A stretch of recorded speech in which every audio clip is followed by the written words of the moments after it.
देखिए ये है गौशाला, जैसा कि आपको नज़र भी आ रहा है यहाँ पे 250-300 गायों की लगभग यहाँ पे चारों तरफ होंगी। और गाय देखो कोई भी आपको देख रहे हैं, कोई कमज़ोर भी नहीं दिखाई दे रही है इनका। यहाँ पे सारी व्यवस्था इन्होंने कर रखी है, छाव की व्यवस्था यहाँ पर है और इन पे टैग भी लगे हुए हैं जिनका इनको पूरा व्यवस्था इन्होंने यहाँ पे की है। जैसा कि पिछली बार हम रमेश सायरे के पास में थे, आज आए हैं हम यहाँ पे गौशाला पर। औरंगाबाद की गौशाला यहाँ पे 24 एकड़ में बनी हुई थी। यहाँ पे सारा बंजर था और मैं आपको आज ऐसी शख्सियत से मिलने वाला हूँ जिन्होंने गौशाला में बहुत ही अच्छा काम किया है और चारों तरफ पार्क और गायों की व्यवस्था की हुई है। वो बताएंगे कि किन किन परिस्थितियों का सामना उन्होंने किया था जब स्टार्टिंग उन्होंने गौशाला की थी। किसी भी काम को करने में हर किसी को परेशानी होती है। अब ये आपको बताएंगे कि क्या क्या परेशानी हुई थी और कैसे कैसे उन्होंने शुरुआत की थी। देखिए जवाहरलाल जी आपको बताएंगे इसके बारे में।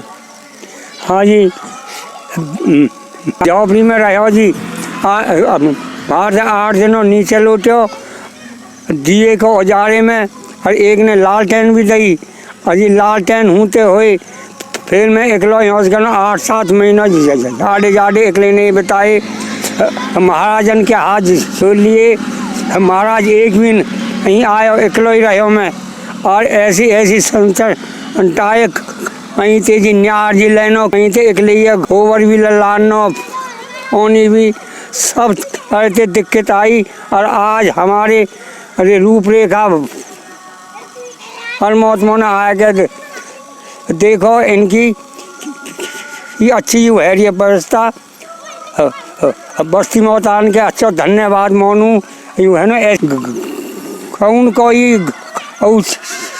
रोयू इनके हक में आगो। और हम तो के बस्ती मोहतान के और इनके अच्छा धन्यवाद है। अब हाथ छोड़ के इनकी भैया खानो पोसनो हर जो 40 साल हर को अपना जी गिस्ट में कर्जी लिख लो। फिर यहाँ में आएगो, फिर हमारे साल में एक गौशाला हुई, हमारी नाम रोशन है गो। गौशाला की शुरुआत की थी तो कितनी गाय से शुरुआत की थी? 20 गाय की। इन गाय को कहाँ से लेकर आए थे?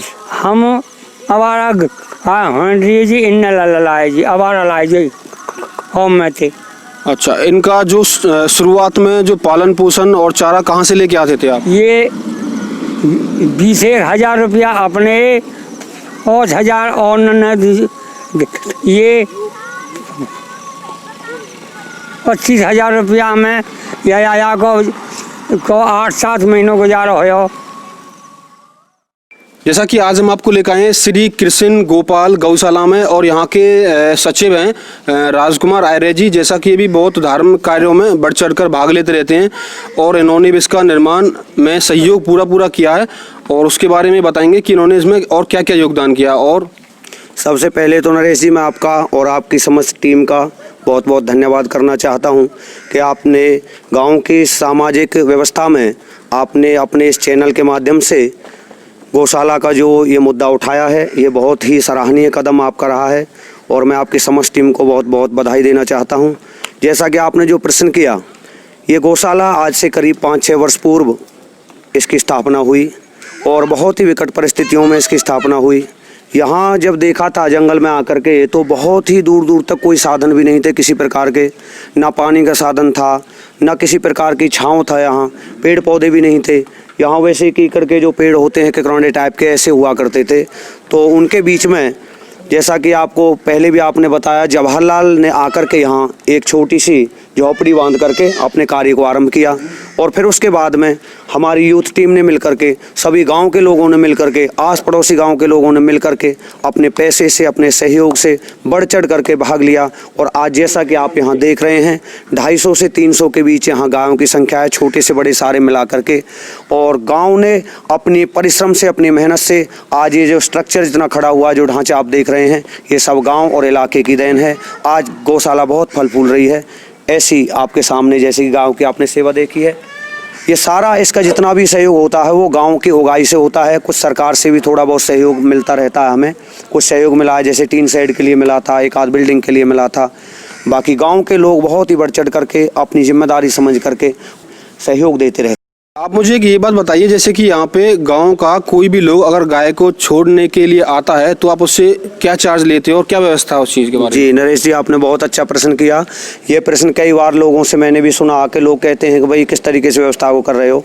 तो इसमें जो कोई बाहर से छोड़ने के लिए गाय को आता है उससे गाय के लिए 1100 रुपये का चार्ज लिया जाता है। अगर गाय के साथ में 1 वर्ष से ऊपर का अगर उसके नीचे बछड़ा या बछिया है तो उसके 500 रुपये एक्स्ट्रा लिए जाते हैं। और अगर उनके नीचे 1 साल से नीचे के अगर कोई छोटा उसके जो शिशु होता है उसके लिए कोई चार्ज नहीं लिया जाता, वो 1100 रुपये में लिया जाता है। अगर गांव से हमारे इस गांव औरंगाबाद, मित्रौल, गोपालगढ़ इनसे बाहर का अगर कोई गांव के कोई व्यक्ति आते हैं तो उनके लिए 2100 रुपये का चार्ज का यहाँ कमेटी ने प्रावधान कर रखा है, वो उनको देना पड़ता है। अगर यहाँ से कोई गाय ले जाना चाहता तो क्या चार्ज करते हैं आप? ले जाने के लिए जैसा कि पहले तो पहचान वाले व्यक्ति को ही देते हैं, अदर किसी बिना पहचान वाले व्यक्ति को यहाँ से गाय देने का कोई कमेटी का नियम या रूल नहीं है। जैसे कोई व्यक्ति पहचान वाला होता है कि इसको हम जानते हैं, ये कौन से गांव से है, इसको गांव के घर तक हम जानते हैं, तो उसको ही हम गाय देते हैं। कभी कोई अन्य धोखे से ले जा करके गाय की तस्करी करे ऐसे किसी व्यक्ति को हम नहीं देते हैं। उसके लिए चार्ज कमेटी तय करती है, जैसा कि उसके गाय के दूध देखा जाता है, भाई कितना दूध है या गाय की कैसी क्वालिटी है, क्वालिटी के हिसाब से देख करके वो कमेटी रेट तय करती है, उस रेट के अनुसार उसको गाय दी जाती है, लेकिन वो पहचान वाले को दी जाती है। धन्यवाद राजकुमार जी। जैसा कि आज हमने गौशाला का पूरा निरीक्षण किया और यहाँ बहुत अच्छी व्यवस्था है, तो आप सभी लोग गांव बस्ती के इसमें सहयोग करते रहें और जो भी क्वेश्चन है आप कमेंट बॉक्स में हमारे चैनल को सब्सक्राइब जरूर करें, डिजिटल गांव न्यूज़ चैनल। ऐसी वीडियो आपको मिलती रहेंगी, गांव में जो भी संबंधित जानकारियां आपको हम मिलवाते रहेंगे ऐसे शख्सियत से जिन्होंने गाँव में बहुत अच्छे कार्य किए हैं। अब अगर आप हमारे यूट्यूब चैनल को सब्सक्राइब करते हैं तो आपको डेली प्रतिदिन नए लोगों से हम मिलवाएंगे और आपको ये शख्सियत मिलती रहेंगी। धन्यवाद।